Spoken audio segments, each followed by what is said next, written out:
Hey guys, welcome to Hello Okanagan. I'm sitting here in my home office like the rest of the world is with my buddy David Scarlatescu. How you doing, my friend? I'm good, Peter. How are you? I'm trying to do as good as I can. On today's show, we're going to be talking about the new normal, as well as how businesses are pivoting, the new model of how the planet's going to be running, I guess, and a few other specials, right, Dave? That's right, and maybe some sports in there too. We'll see how we'll see how everything's doing and how the world is definitely coping with the new normal, as you say it. Hello, Okanagan. Hello, Okanagan. Hello, Okanagan. Hello, Okanagan. Hey, brother, how you been? Not too bad.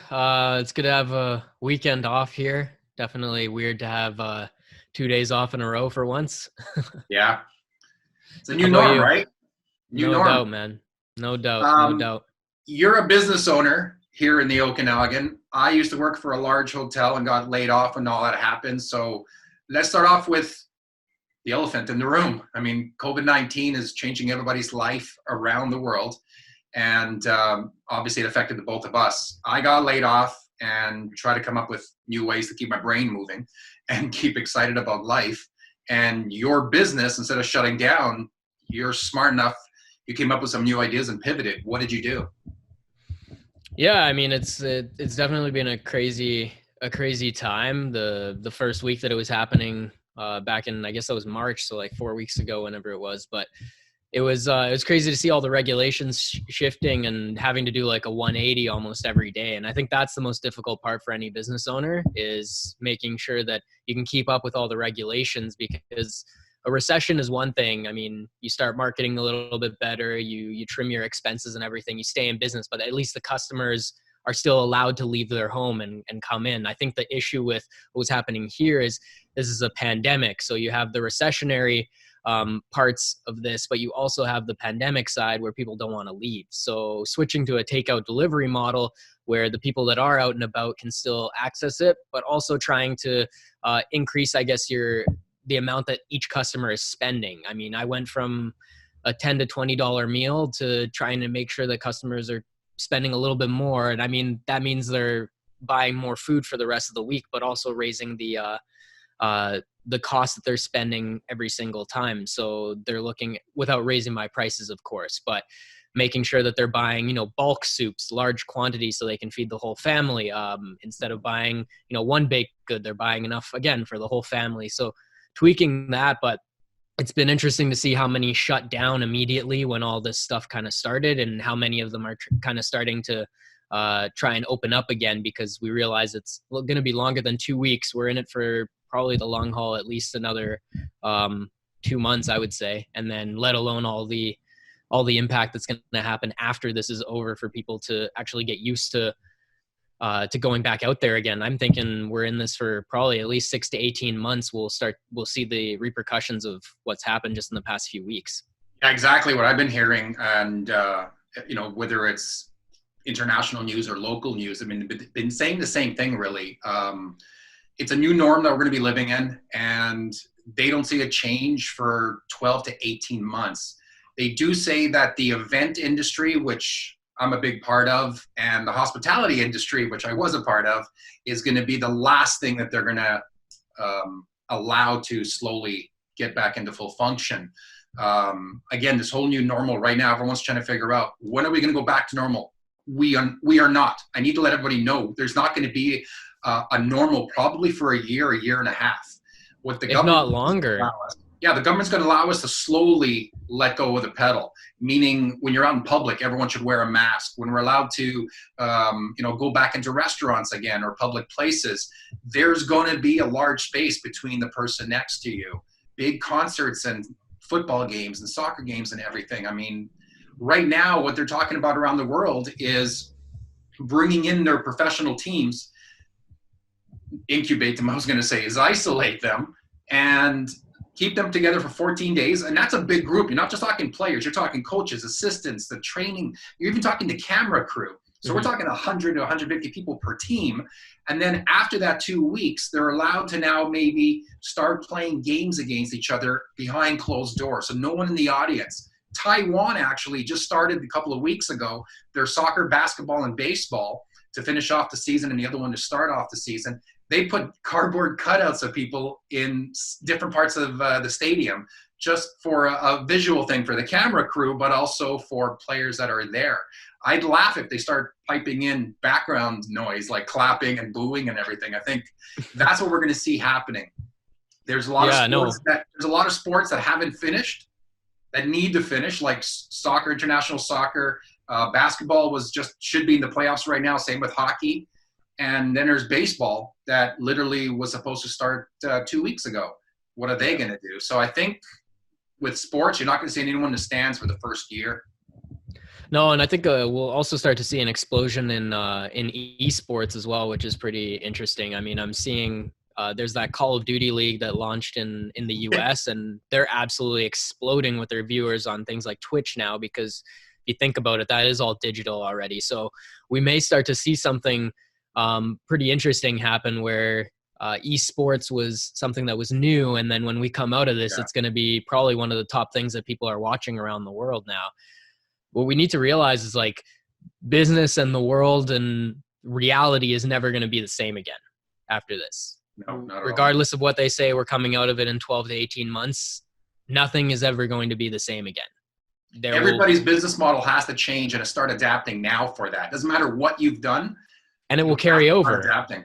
Yeah, and it will carry over. So it's definitely been interesting. There's a lot more time during the day to be able to do a few more things like whether it's producing content, tweaking your online ordering systems and everything like that. But it's been really cool to see some of the businesses in town, especially locally here, that have really adapted well to the new way. Do you know, do you want to name a few off there, Peter? I definitely know a few myself. Yes, you can start it off. Yeah, so I just as far as the restaurant industry goes, I know that I'll give a big shout out to my buddy On from the Rice Box already. He's done a really great job there. They're not letting anybody in there anymore, and they're doing a pull-in park install, kind of like a drive-in model from back in the 50s and 60s, where you just drive in and they come out and they sanitize the machine. You text your order in and everything.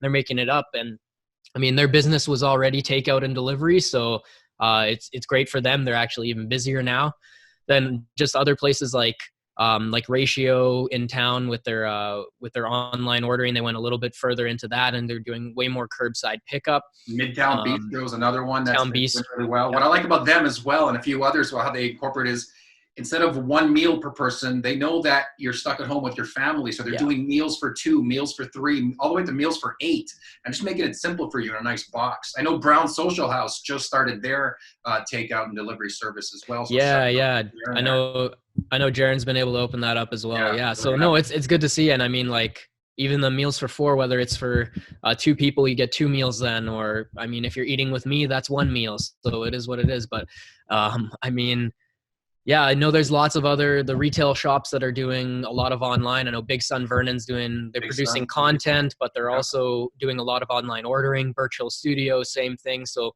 I like one of Lisa's signs that said, "You can shop now naked." Yeah, you now can shop naked. That's good. on their big billboard when you're driving by. And then Okanagan Skate. I know Bryce there is doing a lot of online stuff there now too.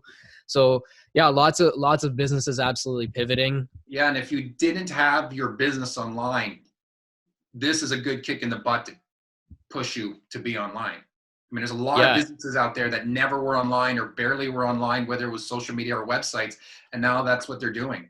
I know I was now you have no choice. In California as well, and they're pivoting as well and going all online with their products.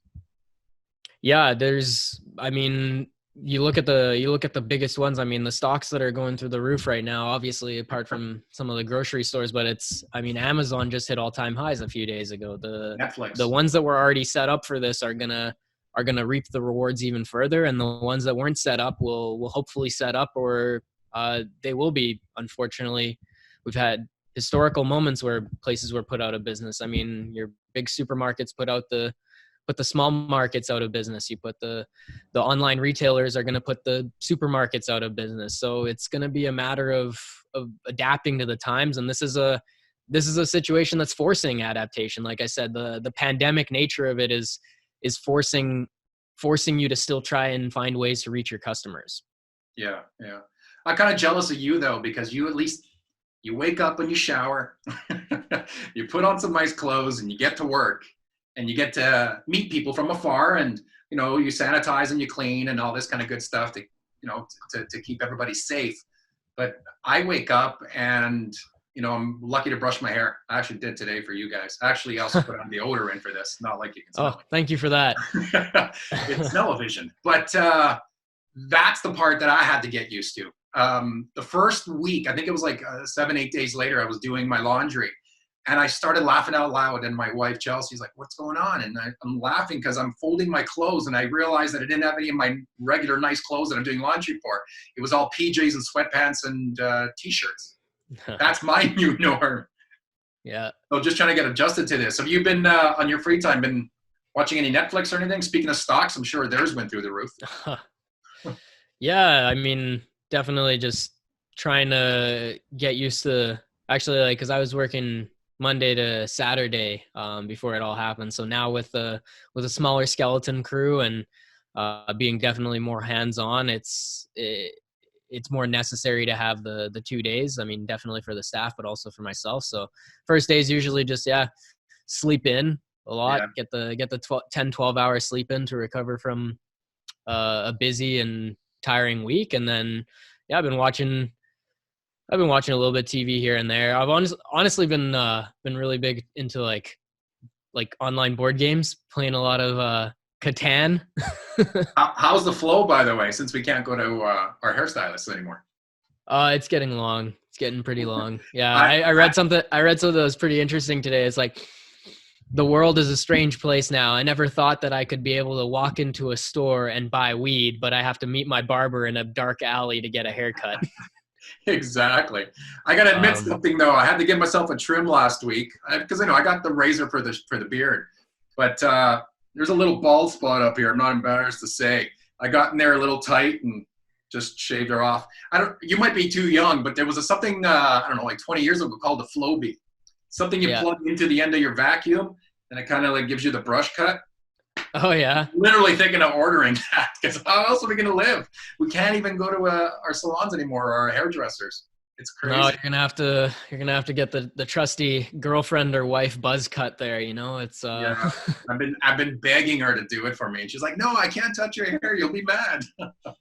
Yeah, we'll see how it goes. I definitely feel for the women though. At least all we have to worry about is a little bit of hair on our head. But I mean, you're talking fake nails, you're talking lashes, eyebrows, extensions, their haircuts even too. So I definitely feel for them not being able to go to the to their like spa treatments and everything like that, because of course that is no longer an essential service. And the whole thing about flattening the curve, every time they say that, I keep thinking of every time I jump on the scale. Like my belly is the part that I'm trying to flatten right now. Like there's a curve that needs to go. Like I was on my talking scale last week, and it said 1 at a time, please. Like it's getting pretty bad. I got to watch the munchies. Oh, you go on some jogs there locally, Peter. I have to from a distance. I'll use a hockey stick on either side to make sure we're 6 feet apart from everybody else. Yeah, that's right. Yeah, I saw this meme recently with a guy who was wearing he was in Costco, he was wearing a ring around his head, and he had pool noodles. Oh, I saw that. End of it. Yeah, it was keep your distance, apply social distancing hat. It was pretty cool, pretty funny. So, and around all this out too, that's the part that appeals to me a lot, because I'm a the glass is half full kind of guy, and I'm gonna get emotional here, but there's a lot of crap that's happening around the world, and my favorite part is the good stories, the warm stories, like seeing a guy do that, like whatever it takes, like to get out there and feel like you're part of the world again. There's people that are sticking their heads in the sand and just waiting this out, and there's people that don't have the help, but then you hear the stories of like the elderly there's families that can't see their grandparents or their mom or dad, but they're having these conversations between a pane of glass. There's neighbors who need help, and people are going out to get them delivered food or beer or whatever it might be. Yeah. Me seeing the world coming together and helping their fellow man is like, I think the best thing that can come out of a bad thing is, I was part of a 9/11, and that was a long time ago, and seeing New York come together and the rest of North America, let alone the world. And this is at a much bigger scale because we're all experiencing it. And just seeing how people like yourself are helping others, and anybody, whether it's my neighbors, myself, people that I know, how we're just all trying to do our part. I mean, that's all we can be. We can't be selfish. We can't again bury our heads in the sand. We got to be out there and grinding it and trying to get the economy going again, and taking care of our neighbors and making sure everybody A, is safe, but B, taken care of. And if there's humor in there with these funny memes or guys with noodles in their head, by all means, like, I'd like to see those stories on the news more often than the fear mongering or the others that are saying, that, oh, this is a conspiracy. Yeah. And I mean, the thing is, like, everybody's, even the news channels, they've got their own viewers to think about, so they know that fear sells, unfortunately. But no, I agree with you. I think it's wonderful to see the good deeds and the good things come out, especially in the local community, let alone nationally and internationally.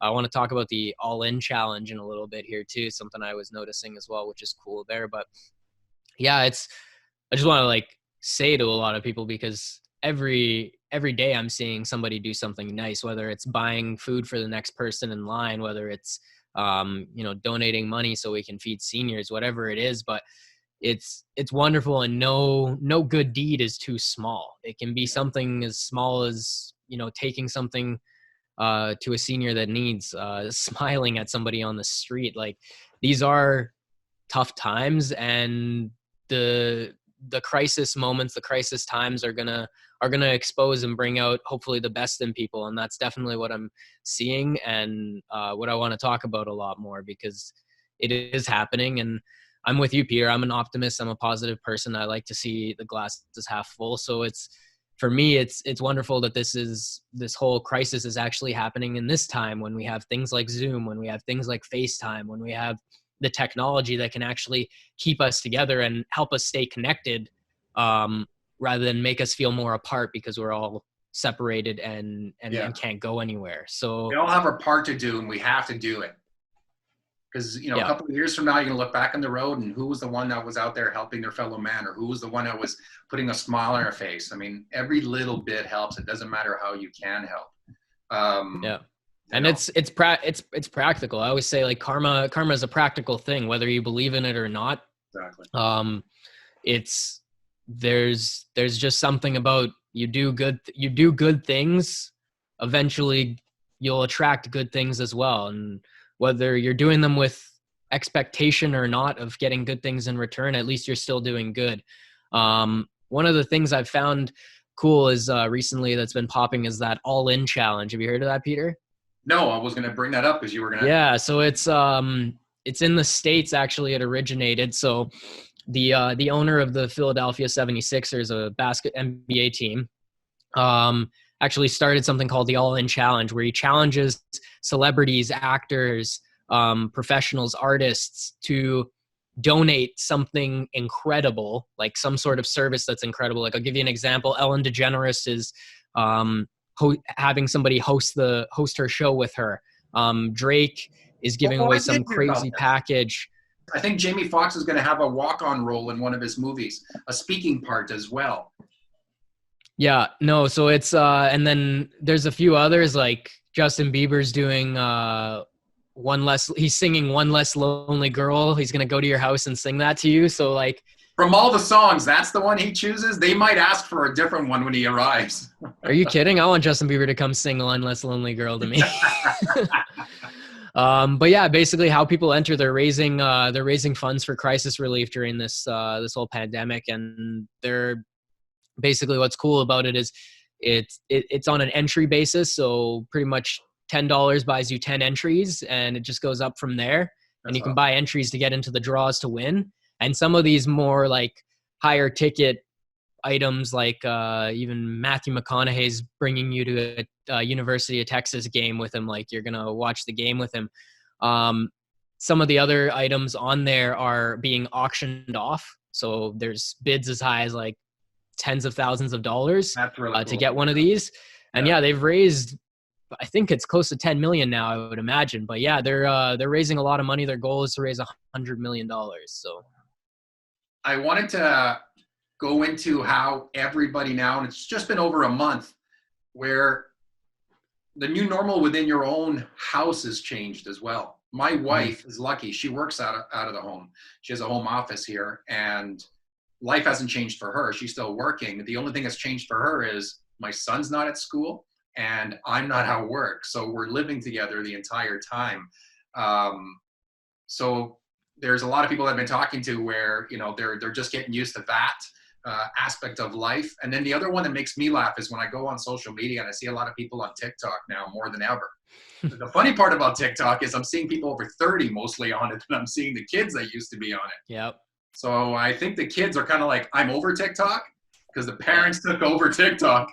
Get me onto something else. No, it's interesting how things age up, because if you looked at, I've been watching TikTok since, well, not like actually on the app necessarily, but just watching to see how the user bases have been going since it was called Musical.ly, like 5-6 years ago. And it's been interesting to see the dynamic go from 9, 10, 11, 12-year-olds that are lip syncing music videos to just in the past 6 months was mainly people in their 20s. And now you've seen it age up, obviously, like you've mentioned, now with all the parents at home and everything, it's aged up again. So something that every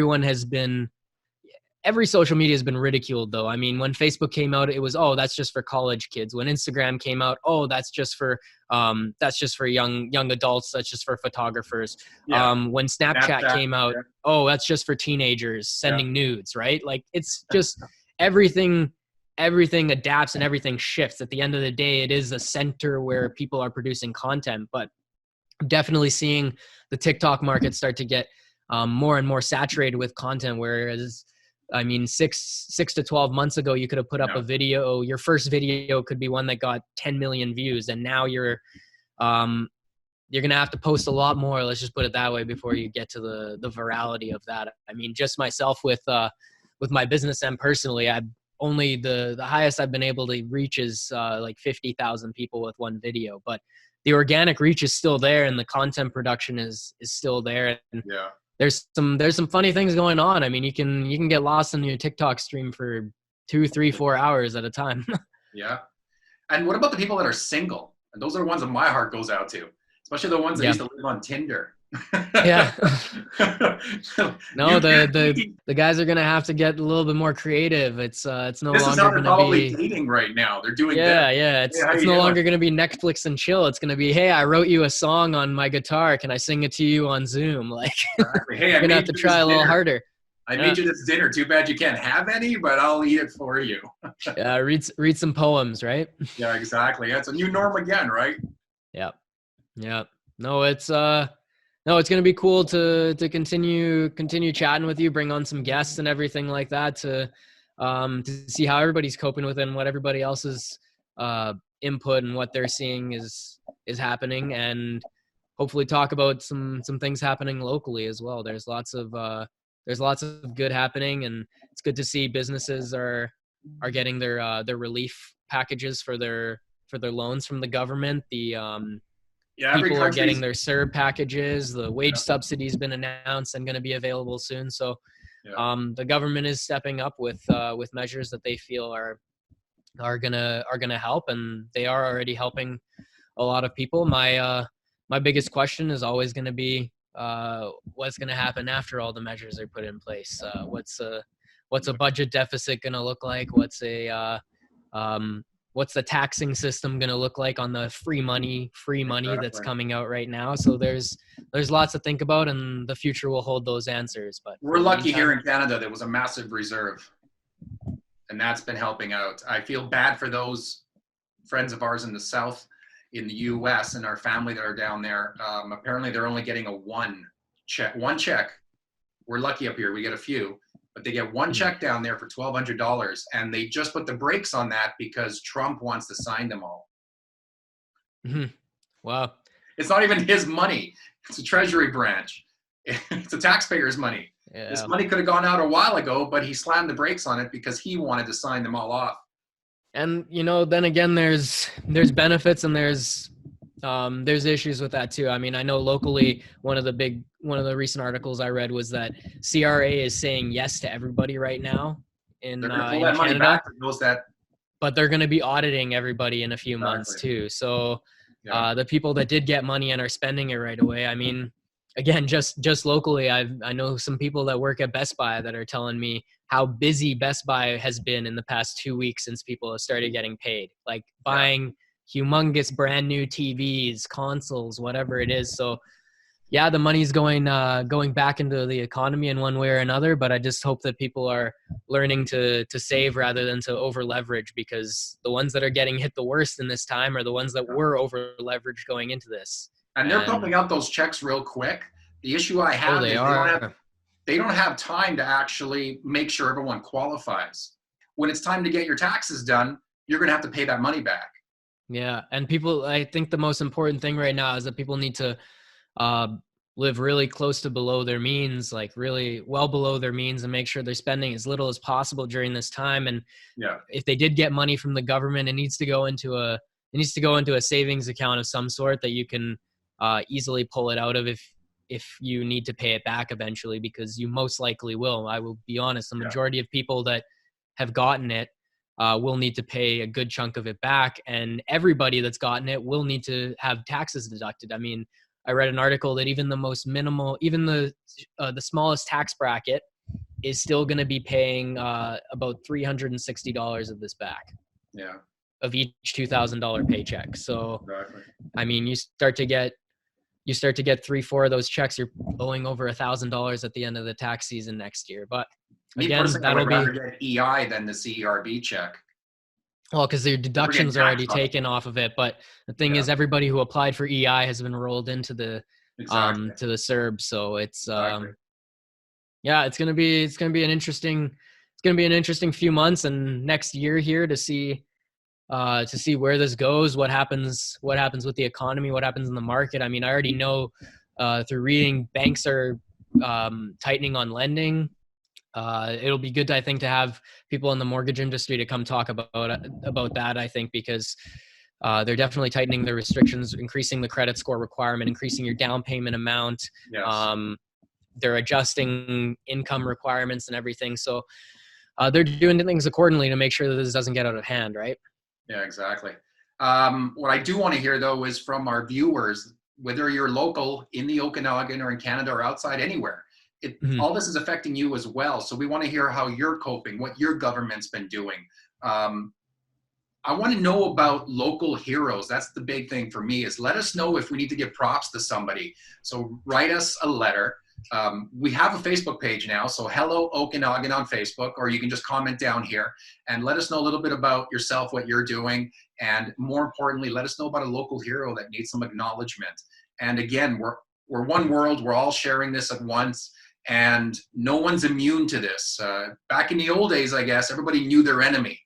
This is an invisible enemy none of us know. So I think that's what's bringing us closer together, because we're all trying to fight the same fight. But there's a lot of wonderful things out there, and let's just keep talking about that as opposed to the gloom and doom that we see on the news all the time. And, hopefully, and we know for sure that our show is going to evolve into that. We're going to have some wonderful guests that are going to come on and tell us a little bit about their neck of the woods and what they're doing and how they're coping, and some hilarious stories. And we'll have some good videos as well that our viewers will bring to us, and that our director and producer, Mitchell, edit for us. Shout out to Mitchell, by the way.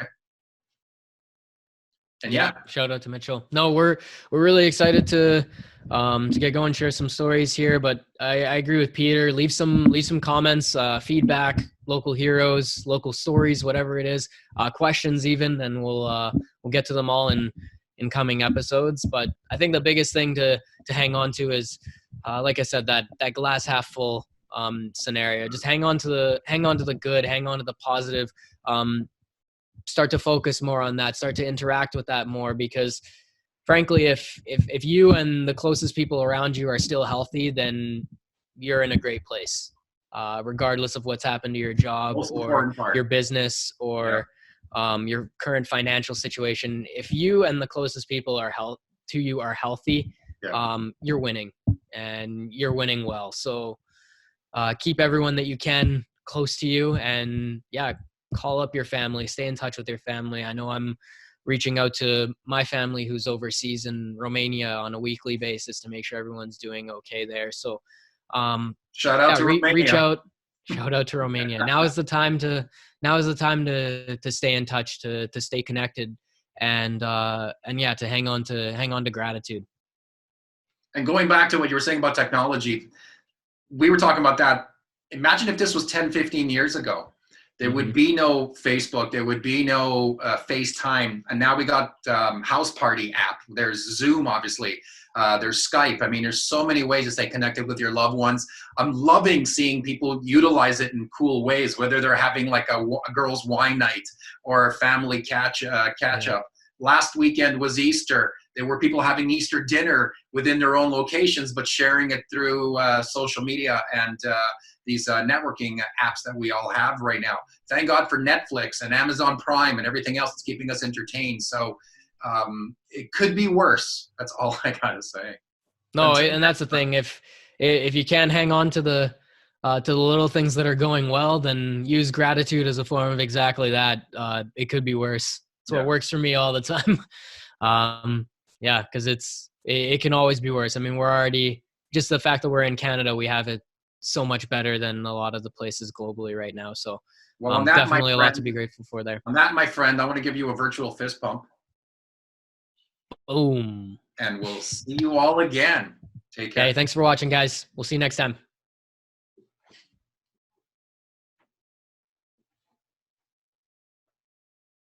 What's up, Peter? You want to tell everybody who the special guest is on our next show? Yes, my friend, really excited to announce our first guest is going to be manager, agent, promoter extraordinaire, the president of Invictus Entertainment himself, Jim Cressman, who manages the largest country acts in Canada. And guess what? He's based here in the Okanagan. Hey guys, thanks for watching the show. Make sure to follow us and click the like button.